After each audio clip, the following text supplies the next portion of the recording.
So welcome back, Suraj. I'm so excited to have you here. For those of you who are watching who haven't met Suraj yet, she is a wise woman and elder who is teaching specifically females. She has been a yogi for many decades and is also a therapist who helps people, particularly women, but really anyone who comes to her, to empower themselves, to find power within themselves, to be able to let go of whatever is in your way, to live a fully fulfilled life.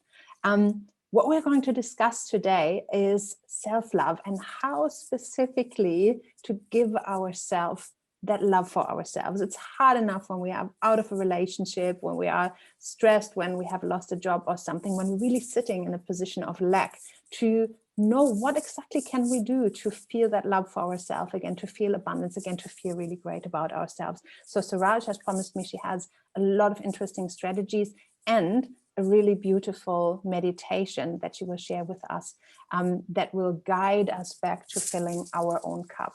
So I'm looking forward to hear more, Suraj.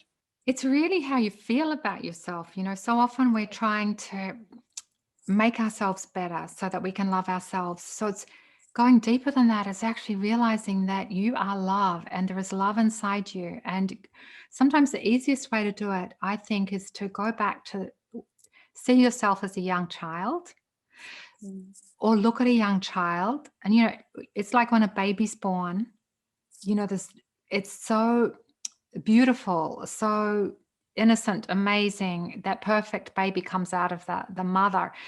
And you were once that little baby. And what's happened? You're now hating yourself. You know, you're judging yourself, dumping on yourself. Something's happened that's put you into a crisis, maybe like someone's left you or you've lost your job or whatever. And you sort of go in like you're going into a cave. And it's like, how do you bring yourself out of that place? It's not like you can just fix it. So I think that's the first thing, to let go of any need to fix it. It's like, well, how can I make him love me? You know, he doesn't love me anymore. How can I change that?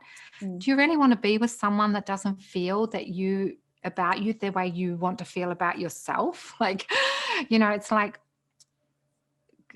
come back down and see if you can just be with yourself. So that's why people suggest things like bubble baths or, you know, a facial, but it's really just to bring you back into your body and to feel yourself. So I think that with self-love, it's like self-acceptance. It's just being able to breathe into yourself and be with yourself. And in the same way with everybody, you know, when you see someone else being hurt, what do you feel? You feel compassion. You feel their hurt and you feel compassion. So can you feel that for yourself, that you've been hurt, and just accept your hurt and your pain and your brokenness? It's like you feel like you've broken. So grieve it, grieve what happened without trying to fix it or justify it, you know, all the mental chatter. Just try and go with the same thing. Be with the feeling of it. Be with the feeling of it fully. Be, you know, if you feel, sometimes we feel shame, we feel like we're not worth anything, we've really gone to a black hole and it's like the whole world collapsed. I know I was with someone recently and just a small thing happened really, but to her it was such a big thing that just that one thing was enough for her to just crumble, you know, to just sort of collapse into herself, because it felt like if that went wrong, then everything was going to go wrong. So it's like, pick yourself up, because put some space around whatever the situation was. Like, especially if you've been really hurt, sometimes we feel betrayal. You know, if you've loved someone for a long time and then something happens and the relationship collapses, you feel betrayed because that was your best friend. How do you get over losing your best friend? That hurts. That really, really hurts. So it's like, be in the hurt for a while, go under your doona and, you know, do whatever you need to do to be in the hurt without being in the story. And so feel it, feel whatever you're feeling, grieve it, grieve the fact that this is finished. It's like And then there's a forgiveness that has to happen, a forgiving of the other and a forgiving of yourself, because so often you think that you're the victim of it, or that person. I'm talking now about someone in a relationship breakup, because it's sort of something that is often the catalyst for our lack of self-love, because we've relied on that other person to love us and we haven't been able to love ourselves enough. So it's like when a relationship breaks up, there's all those stories, there's all that feeling there's something wrong with you, like everything comes up. So it's an amazing time, really, because it's a time to shift, to step more into yourself, to own yourself. But first of all, you need to accept what's happened, to not try and fix it, to allow the feelings of it, to go into the sadness of it, and then to go through this process of forgiveness. So when I say forgiveness, often we feel a victim of that. Oh, he left me. How dare he do that? You know, poor me, poor me. Or if it's a guy, the same thing. Poor me, she left me. I'm going to go and find someone else straight away. It's like, poor me. So it's like actually sitting with that feeling and going beyond that. It's not like, it's as if someone's done something to you that's really hurt you, betrayed you in some way, it's not fixable.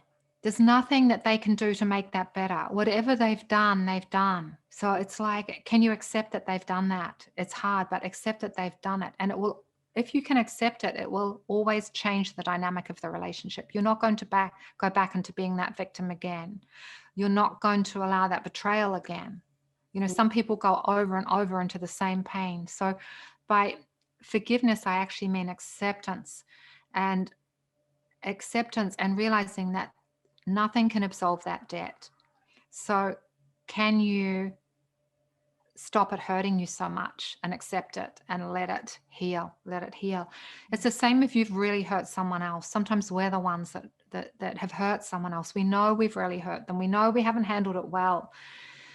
It's so painful. You know, sometimes I think the person that leaves, it's more painful than the one that's left, because it's pain. And but it's like, can you forgive yourself for that? Can you absolve the debt? That there's nothing you can do to make up what you've done, but can you take that? Can you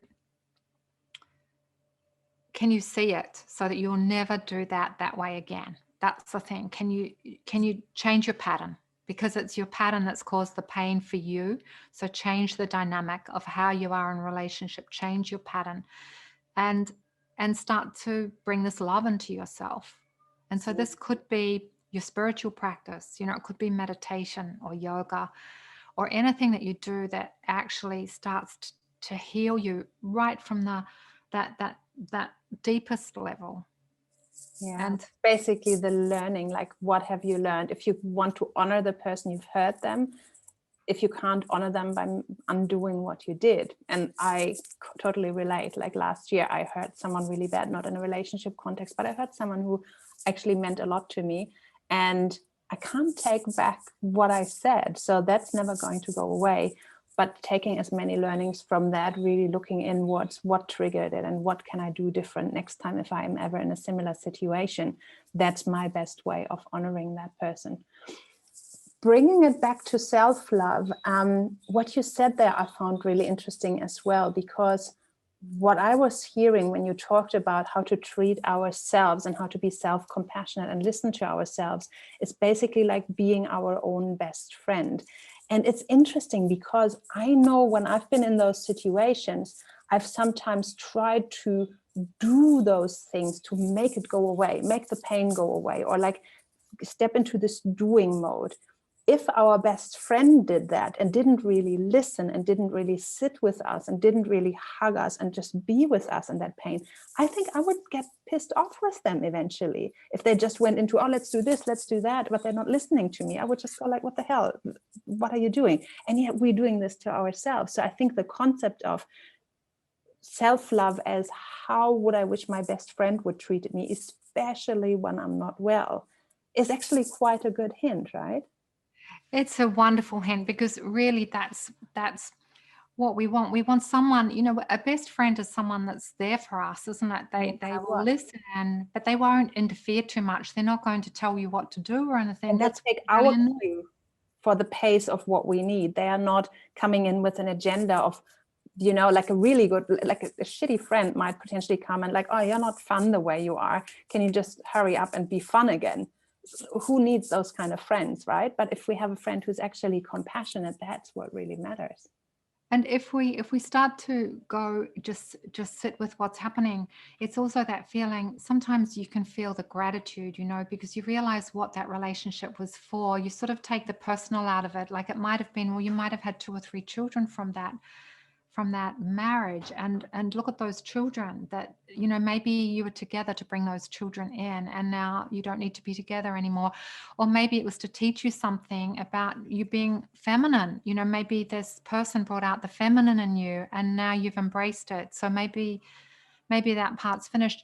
It's like we always think that sometimes when something happens that shocks us, we think it's the end, but it's never really the end. There's always a continuity. Even in all our relationships, they're always a part of us. You know, it's like my first love when I was 18, he's still a part of me. You know, he had a huge impact on me, and I guess I had a huge impact on him. And that first love is so special. You know, how could you ever think that it shouldn't have happened? No matter, and you're always hurt by it, no matter what happens. It's your first really big hurt, you know, in that sort of sense. So, but it's so beautiful, isn't it? It's something that you'll always remember, and it marks you. It brings you into being a woman, really, or a man. It brings you, it grows you up. And so everything in life is like that. So there isn't really endings and beginnings as such. There's just completions, and then you go on to the next thing. So if you can see that continuity, it helps you to just start to bring love into yourself. Absolutely. So what else does comprise self-love for you? I know that I have a very specific viewing point around finances, for example. It's like almost being a good parent to myself and making sure that, for example, on a material financial level, I'm making good choices. So that's not a very popular, not a very lovey-dovey, sweet sort of way of loving myself, but it's one that's looking after myself to really set my finances in order, have the savings that I need, and look out for myself in that way. What other ways of self-love do we have? So being self-compassionate and listening to ourselves and go inward and feel what we need to feel and be present as long as we need, potentially looking after ourselves in a material way reasonably. What else? Treating yourself as you'd like someone else to treat you. You know, so often we're so tough on ourselves, judgmentally in our mind with our stories about ourselves. Always, it's like the self-talk, the self-critic. Sometimes it's your mother's voice or your father's voice, but there's other voices coming in all the time that just reinforce this cycle of not being good enough, on not being. Yeah, it's so many stories. So it's be able to honor yourself, to stop those stories. No one else can stop those stories for you. You have to look at them and say, I'm not going to listen to this voice anymore. I'm going to put it aside for a while. And so it's like also treating yourself with that respect. Like if you're worthy, then it's not about your possessions or anything, but it's about believing that you will manifest what you need. You know, this self-belief that you have the resources, the inner resource, not the outer resource. Not like, oh, I've got enough money to do that, but this inner resource, this to set an intention, to be clear in your vibration, so that the good things will come to you. You know, to hold that so that things will come to you that you need. And that it's not like you need to hold on to anything, because once you trust that you're worthy, then things will come to you as you need them. And there's so many stories of people having those sorts of experiences where, you know, they might really want to do a course, but they can't afford it. But they set that feeling that that course is going to happen for them. And it's not like something outside of them. It's something that's going to happen, that's part of their continuity. And then something will come in to provide that for them. It's almost like don't come from lack. A lack of self-love is coming from lack. It's saying, I'm not good enough. Maybe I don't deserve this. It's like a self-sabotage. So it's to actually continually fill yourself up so that you are continually able to give, you know, that you. And how to do that, how to fill ourselves up when we sit in lack. Like if I remember, again, for me, it was specifically around my divorce. What's that now? 8.5 years ago. I was sitting in such lack. I was really broke, suddenly a single parent, not in my own country, not having a job. It's just my story. But I think there's lots of women out there, especially when it is post-breakup, single parenting, post-divorce, or also when we've lost a job, something like this. So we actually, for a specific point in time, we do sit in lack. What do we do? How do we draw ourselves out of that? There was a student I had in the UK, a man, he was about 40, and he'd had money, but slowly he'd lost everything, you know, and he was living with his father. This might sound very strange, but he couldn't even live on his own because he didn't have enough for his rent. And then someone gave him, you know, £200 or something, and it was enough for him to manage his life. And he wanted to go and, you know, save it and allocate it to certain things. And so I asked him to allocate 25% of it to somebody else, to actually give 25% of it away, you know, to give it to someone in the street that needed money, or because this generosity is a way of, by giving we receive. Every time we give, we receive, and every time we receive, in a way, we give, because when we receive something from someone else, we're giving them the possibility to give to us. You know, it's such a joy to give to someone, and often we can't receive, and this is sort of a lack of self-love when we'll give things but we can't receive. And it's the same if you can't give. So to start that cycle happening, that's sort of, it's like giving and receiving are two sides of a coin, and the top of it, the triangle, is generosity, to be generous in your spirit. So you're generous to yourself and you're generous to others. And so somehow this creates a vibrational field that will bring things in. So, and it actually happened to him. He didn't want to do it. His whole being was screaming at me, "You must be joking. I've only got this much money. I have to hold on to it. You know, it's so precious." Yeah. And I said, "Yes, it's so precious. You have to give a quarter of it away." You know, and but by him doing that, something shifted, and then he started to come back into balance. So life is a flow. So this flow. And so even in your darkest hour, you know, what happens is we shut in and we separate ourselves from life.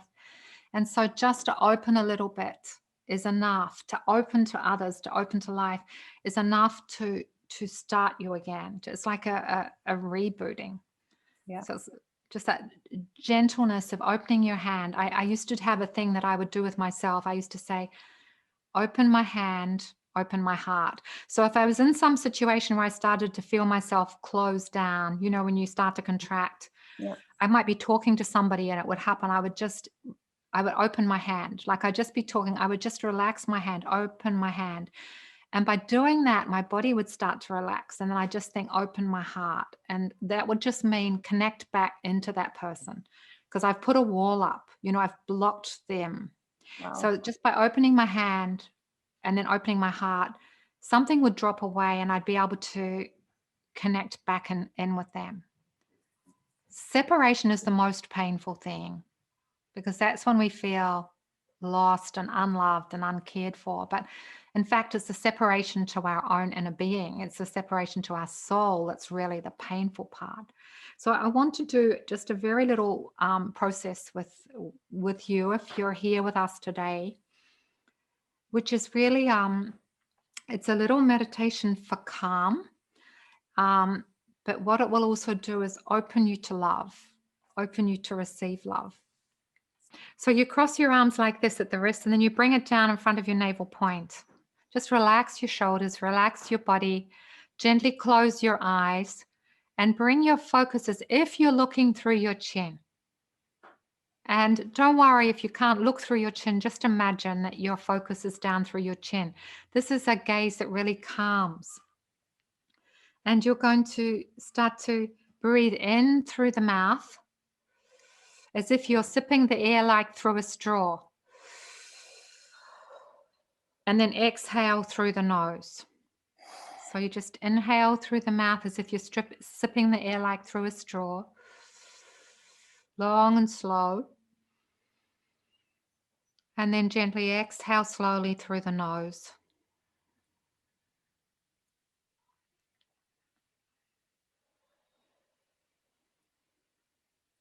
And each time as you breathe out,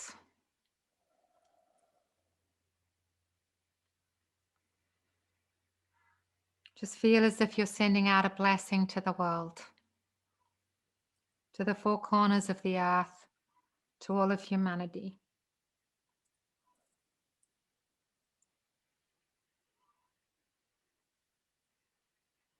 And each time you breathe in, breathe love and light into yourself.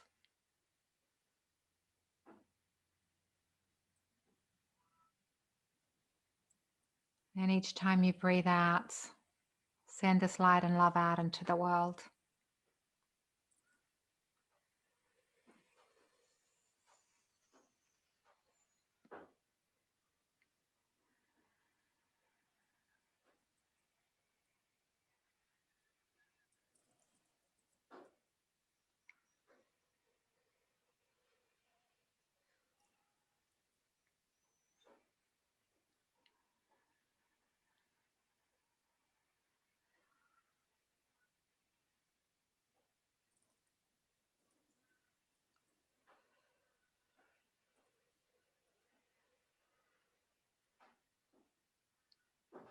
Just feel this is a blessing. You'll feel that calm in your inner space.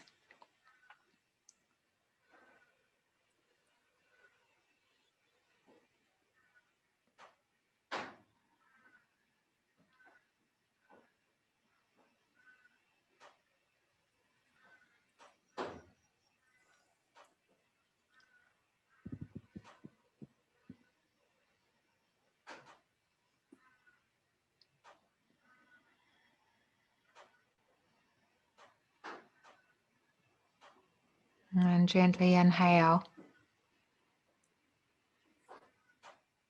And exhale. And just gently relax. We just did that for a very short time. But you'll find if you do it for just 3 minutes, it will reorient yourself. Because so often what we feel is we feel we're in love with someone else, in love with that our love comes from others into us, like from our child, when we feel that opening for our child or that opening for our partner, or even the love we feel for one of our parents. It's like that they're giving us love and that we're receiving love from them. But in fact, when we feel that feeling with someone else, the love is coming from within us. It's not really coming from them. And so that's why we love being in love. We can be addicted to being in love because that feeling of love inside of us is so beautiful. But you can create that for yourself. You don't have to be in connection with someone else. You can just feel love. You can connect into nature and feel love, feel awe, feel the beauty or the purity or the grace or whatever it is that is natural in our whole universe, and then just feel it inside yourself. Let it generate itself. You can generate that for others, and you can generate it for yourself. And once you start to do that, it's so empowering, because then you can go into a relationship with someone and you don't need their love. You just have this love within you that they can share, and they can share their love that they hold. And it's a completely different sort of symbiosis of relationship, where there's not so much feeling that you're lacking something and that you need this other person to give you something. So many of us get caught in that cycle of feeling such loss. But really the loss is within us. It's not really from the other person. So we need to look after ourselves. And however we nourish ourselves, we need to feed ourselves that love. Beautiful. Thank you so much, Suraj. I'm still in that warm, fuzzy bubble of that meditation. It's a really cool practice. Thank you so much for sharing this. And thank you for being really specific with examples of what we can do.